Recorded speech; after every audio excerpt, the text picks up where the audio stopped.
Meaning of indictment. Indictment. Indictment. Indictment.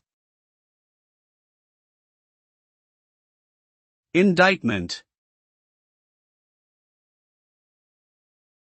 Indictment refers to a formal accusation or charge made against a person for an alleged crime. It is typically issued by a grand jury after hearing evidence presented by a prosecutor.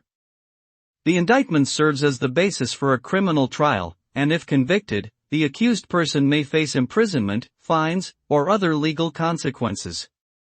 In some jurisdictions, a preliminary hearing may be held instead of a grand jury indictment. Overall, an indictment is a serious legal proceeding that carries significant weight and consequences for those involved.